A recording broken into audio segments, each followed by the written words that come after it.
दुनिया की सबसे सुंदर धरती को प्रणाम करते हुए मैं आप सबके इस गुरु माता पिता को प्रणाम करता हूं। बच्चों, आपको ढेर सारा लाड प्यार और सभी लोगों को सुबह की राम राम और हैप्पी होली। कितनी खूबसूरत लगती है ये धरती। उधर सरसों खिली हुई है, नए फूल आ रहे हैं, नए पत्ते आ रहे हैं। अब रंग ही रंग सब तरफ बिखर जाएंगे, खूब मौज मस्ती होगी 2 दिन। तो ये कुल मिला के एक बहुत सुंदर, एक अच्छा सा त्योहार है और मेरी आप सबसे दरख्वास्त है, इसे बहुत सुंदर बनाइएगा, मन चलों को भगाइए और साथ ही साथ कोई शराब नहीं पिएगा। यदि आपने त्योहार को इस प्रकार से मनाया तो पाप किया, क्या फ़ायदा। तो कोई शराब वराब नहीं पिएगा, खूब खुल के मस्ती से और स्त्रियों की मर्यादाओं का ख्याल रखते हुए आनंद से झूमते गाते नाचते इस होली को मनाइए। आपसे मैं आज एक बात शेयर करता हूँ। एक मेल आई, उस मेल में ये पूछा कि होली का त्योहार तो तंत्र के लिए बहुत प्रमुख होता है। अच्छा भी, ठीक है, हाँ होता है। हम किसी से प्रेम करते हैं, मैं नाम नहीं बता रहा हूँ, ये भी नहीं बता रहा हूँ लड़का है लड़की, हम किसी से प्रेम करते हैं। अच्छा, हम ये चाहते हैं कि कोई आप ऐसा उपाय बताएं जिससे हम जिनसे प्रेम करते हैं वो हमारे वश में हो जाए। मैं खोल गया ये सुनकर, ये पढ़कर। ऐसा भी सोच है, 21वीं सदी में ये सोच है। अरे प्यार में तो खुद ही जादूगरी होती है, प्यार करने वाला तो खुद ही जादूगर होता है। तो यदि आपकी किस्मत अच्छी है तो जिस व्यक्ति से आप विवाह करना चाहते हैं, चाहती हैं, वो आपको मिलेगा। और दूसरी चीज़, यदि आपके प्यार में तासीर है तो वो अपने आप वो आकर्षण उत्पन्न होगा। यदि प्यार सच्चा है, वो झूठ के आधार पर नहीं खड़ा हुआ है, महज आकर्षण के आधार पर नहीं खड़ा हुआ है, तो सफल होगा। तो ऐसी बातें बच्चों मत किया करो। अपनी किस्मत पर भरोसा रखो, प्रभु पर भरोसा रखो। लेकिन मैं यहाँ आपको 2-3 चीज़ें ज़रूर कहना चाहूँगा, हाथ पर भी लिखाऊंगा। पहली बात यह है कि इस समय बृहस्पति खराब चल रहा है। इस समय मंगल की स्थिति भी बहुत अच्छी नहीं है और राहु भी पूरी उग्रता में भरा हुआ है। इसकी वजह से देश समाज में भी जहाँ समस्याएं बहुत बढ़ रही हैं, आप देख ही रहे होंगे कि कोई किसी पर किस टोन में बात कर रहा है, कोई किसी से किस टोन पे बात कर रहा है, मर्यादाएं भंग हो रही हैं, शील भंग हो रहे हैं। परिवार में भी ये राहु बृहस्पति इस प्रकार की परेशानियां दे सकते हैं। बहुत सारे लव अफेयर्स हैं, वह टूट सकते हैं। बहुत सारी समस्याएं हैं, वह उग्र हो सकती हैं। लोग नाराज हो सकते हैं, रिश्ते खंडित हो सकते हैं। तो आपको बहुत ध्यान रखते हुए कुछ कार्य करने होंगे। मैं भी आपको हाथ पर कुछ निशान दिखाता हूँ, यदि वो आ रहे हैं तो ज़्यादा सावधान। होली पर उसके उपाय संभव हैं, इसलिए मैं आपको खास तौर से ये बात कह रहा हूँ। लेकिन पहले मेष, वृषभ, मिथुन और कर्क राशि का हाल बताऊंगा, उसके बाद फिर आगे की बात।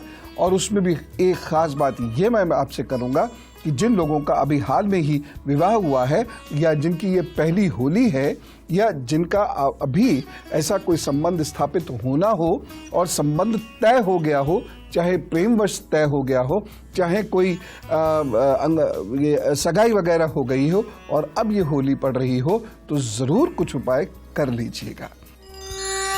मौनी अमावस्या, होली, जन्माष्टमी, दीपावली, पितृविसर्जनी अमावस्या, नवरात्र और विशेषकर गुप्त नवरात्र, ये वह समय है जिनको मैं बहुत महत्वपूर्ण मानता हूँ। और हाँ, महाशिवरात्रि, इस समय में कुछ विशिष्ट पूजा पाठ हमें बहुत सारी परेशानियों से बचाते हैं। ख़ास तौर से यदि किसी के हाथ पर यह चिन्ह आ जाए तो इसे बहुत गौर से देखिए। यदि हाथ पर ये रेखाएं आए तो ये तय मान के चलिएगा कि अब आपकी तरक्की में बहुत बाधाएं हैं।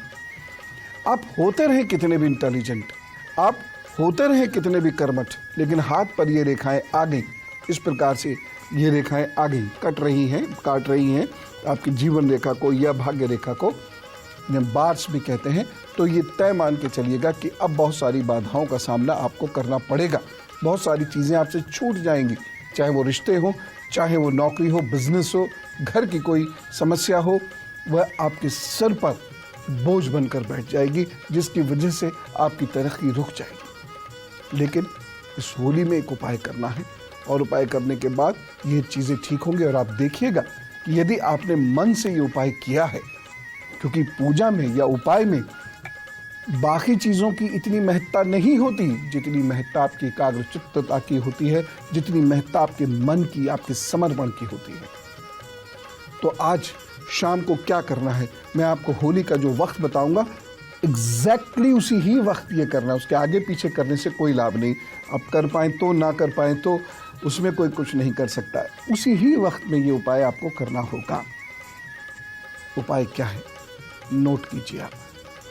आपको शमी की लकड़ी लेनी है, लिखते जाइएगा। शमी की लकड़ी, काले तिल और गाय का घी, ठीक। उसके बाद थोड़ा सा गुग्गल और अपने शरीर पे से उतारा हुआ एक नींबू। ये सारी चीज़ें आपको एक पोटली में बांध देनी है। ये या सफ़ेद या लाल रंग की हो, इसमें बांधिएगा और बस अपने इष्ट का और हृदय से ध्यान करते हुए कहिएगा कि मेरी बाधाओं को आप हटाइए, आगे प्रभु आपकी इच्छा, मेरा निवेदन स्वीकार कीजिए। उसके बाद इस पोटली को आप कहीं दूर रख दीजिएगा या फिर किसी गरीब को आप दे दीजिएगा, ठीक है ना। इसे प्रज्वलित नहीं करना है, कहीं दूर इसको आपको रख देना है। और आप देखेंगे कि जो शारीरिक बाधाएं हैं या जो परेशानियां चल रही हैं, धन संकट चल रहे हैं या रिश्तों के संकट चल रहे हैं या घर की वजह से आपकी तरक्की रुक गई है, तो वो कृपा से साल भर के अंदर अंदर वह उनमें से कुछ चीज़ें बिल्कुल ठीक होकर आपको आगे बढ़ाएंगी।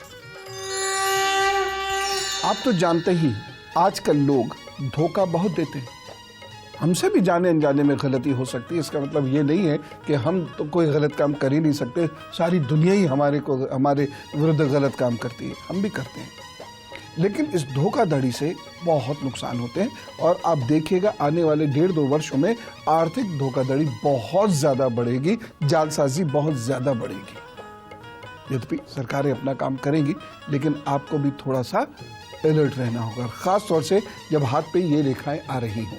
यदि आपकी भाग्य रेखा पर इस प्रकार से रेखाएं आ रही हैं, तो आपका पार्टनर, चाहे वो आपका गेम्स का पार्टनर हो, आपके म्यूजिक का पार्टनर हो, आपकी स्टडीज़ का पार्टनर हो, आपकी लाइफ का पार्टनर बनने वाला हो या आपके बिजनेस का पार्टनर हो, ख़ासतौर से बिजनेस का पार्टनर हो, यह संकेत है कि पार्टनरशिप ब्रेक हो सकती है और वह भी नुकसान के साथ। अब यहाँ कारण क्या होगा ये कहना तो मुश्किल है, हजारों कारण बन सकते हैं, हम क्या जाने कौन सा कारण आपके साथ बन रहा है, लेकिन बनेगा जरूर, ये तय है। अब आपको अलर्ट होना है। अलर्ट होने के साथ साथ आज शाम को जो वक्त मैं आपको बताने वाला हूं, उस खास समय पे ये उपाय करना है। एक बात कहूं आपसे मन की, आपका भविष्य बताना मेरा कोई विशेष मकसद नहीं होता। आपका भविष्य बेहतर बने इसके लिए क्या किया जाए, मेरा मकसद यह होता है। अब मैं आपको कुछ ऐसे उपाय बताता हूं जिन्हें आज शाम को आपने करना ही है और इसे उस वक्त करना है जो होली जलने का समय मैं बताऊंगा। पीली सरसों ले आइए जाकर, ठीक है ना। पीली सरसों लेके आइए और लगभग 1 मुट्ठी पीली सरसों, वो गिरती भी रहती है तो आप उसे पीले कपड़े में बांध सकते हैं। तो 1 मुट्ठी पीली सरसों आप अपने ऊपर से उतारेंगे, ठीक है। ओम ब्रह्म बृहस्पताय नमः, और पूरी तरह डूब कर, और घर का कोई व्यक्ति डिस्टर्ब नहीं करेगा। ओम ब्रह्म बृहस्पताय नमः। ये मैं उनके लिए बता रहा हूँ जिनके हाथ में ये रेखाएं हैं या जो लोग रिश्तों से जूझ रहे हैं, किसी से प्रेम करते हैं, वहाँ जूझ रहे हैं, विवाहिक जीवन में जूझ रहे हैं, रिश्ते नातों में जूझ रहे हैं, पार्टनरशिप मित्रता में जूझ रहे हैं, पास पड़ोस के रिश्तों से जूझ रहे हैं, करेज। तो पीले कपड़ों में कपड़े में वो बांध ली 1 मुट्ठी पीली सरसों और ओम ब्रह्म बृहस्पताय नमः, और बिल्कुल एकदम शरीर से छुआ भी सकते हैं। 21 बार इसको करने के बाद जब होली प्रज्वलित हो तो आप इसे वहाँ जाकर डाल दीजिएगा, आग में जला दीजिएगा, होली की आग में जला दीजिएगा। आपको एक अद्भुत शांति और शुद्धि का एहसास होगा। और अब वह समय जिसमें आपको होली प्रज्वलित करनी है, और होली की पूजा करनी है, गन्ना आदि भूनना है। 18:30 से लेकर 20:53 तक, यानी शाम को 6:30 से लेकर रात के 8:53 तक के बीच का ये समय है। ये समय जो मैंने आपको बताया है दिल्ली और उसके आसपास के शहरों का समय है। अब यदि आप दूर रहते हैं तो आपके सूर्योदय में, मतलब जिस शहर में आप हैं वहाँ के सूर्योदय में और दिल्ली के सूर्योदय में जो अंतर हो, यानी आपका यदि पहले हो 15 मिनट पहले है तो आपका 6:15 बजे हो जाएगा, और यदि आपका 15 मिनट बाद है तो आपका 6:45 हो जाएगा। इस प्रकार से होली का समय आप ले लीजिएगा। लेकिन कितना भी हो, सेफेस्ट टाइम कौन सा है? 7:15 से 7:45 के बीच में, 8:30 के बीच में, 7:15 से 8:30 के बीच में। हर हालत में आप सभी लोग कहीं भी रहते हो देश में 7:15 से 8:30 के बीच में ये पूजा के कार्य कर दीजिएगा, ये उपाय कर दीजिएगा। निश्चित रूप से प्रभु कृपा आपको प्राप्त होगी और होली आपकी शुभ होगी। हर पर्व का अपना एक निश्चित इतिहास होता है, उसकी एक वैज्ञानिकता होती है, होली की भी है, और साथ ही साथ वह हमारे दुख कष्टों को भी मिटाता है। होली पूर्णमासी की रात, कोई भी मानसिक कष्ट तनाव आपको हो, दिमाग की कोई भी समस्या हो, याद न रहता हो, कंसंट्रेशन कमज़ोर हो या कॉन्फिडेंस में कमी हो, तो रात में आप बैठ जाना और सारी रात ओम श्राम श्रीम श्रोम सहा चंद्रमा से नमः का जप करना। यह सुबह को 4 बजे तक आप कर सकते हैं, लेकिन चंद्रमा के सम्मुख बैठ के इसे करना होगा और देखिएगा आपको सिद्धि प्राप्त होगी। सिद्धि प्राप्त होगी मतलब आप बेहतर कार्य कर पाएंगे, ये मेरा अर्थ है। दूसरी चीज़, जो भी अनाज आपके घर में, अब नया अनाज आने का वक्त है, तो वह अनाज ज़रूर होलिका मैया को अर्पित कीजिएगा। गन्ने के साथ या गन्ने के बगैर ज़रूर अर्पित कीजिएगा, क्योंकि जो हमें खाना होता है हम उसे पहले प्रभु को अर्पित करते हैं। तो आप खूब खुशियाँ मनाइए, खूब गाइए, नाचिए, मस्त हो जाइए, लेकिन बस शराब मत छूइएगा और स्त्रियों की मर्यादाओं का ख्याल रखिए। ये मेरा आपका वायदा होना चाहिए, ठीक है? तो wish you all the best, Holi की ढेर सारी शुभकामनाएं और राम राम नमस्कार।